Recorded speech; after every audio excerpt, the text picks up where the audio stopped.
AMADEE-24? Okay.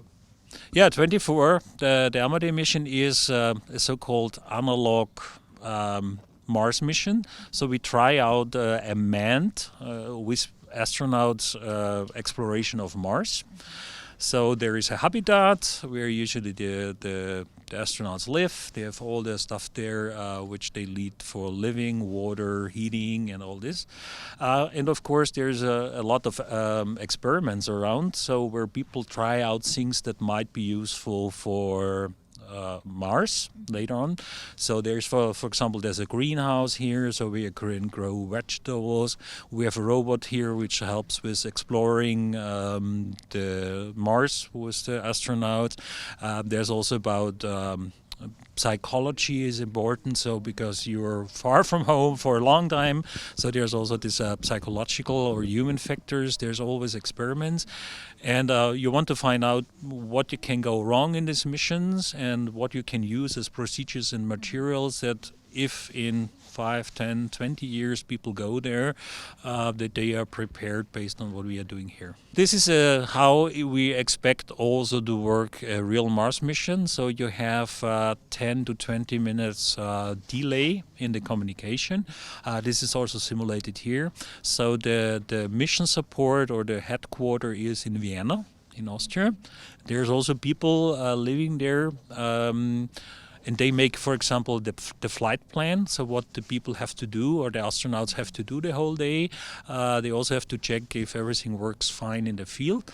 But there's also the research team and the science team is there. So all the data that are collected here were transferred to the Vienna, and the people are looking there, and the scientists together with all the people from the flight plan, they are thinking, okay, what would be interesting to do the next day, or which part you go, which experiments you want to do, or which data you sample.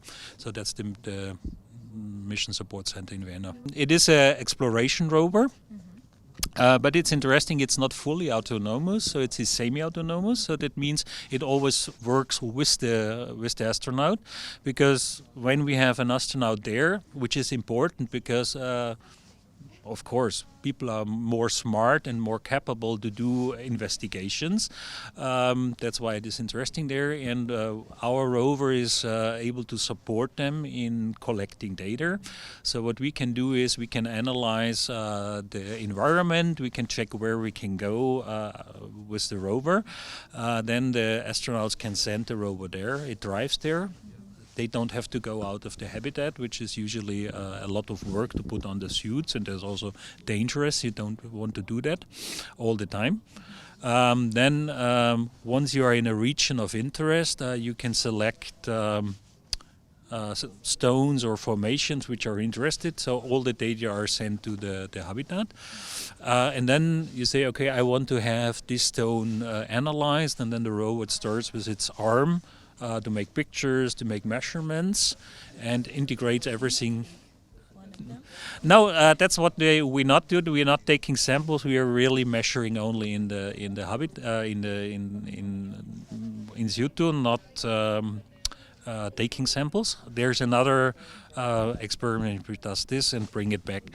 And important is really that you want to prove a scientific hypothesis. For example, I want to know how this part of Mars has been developed. Why is it there? And for that you need measurements, and usually you have to refine this, because the more closer you get,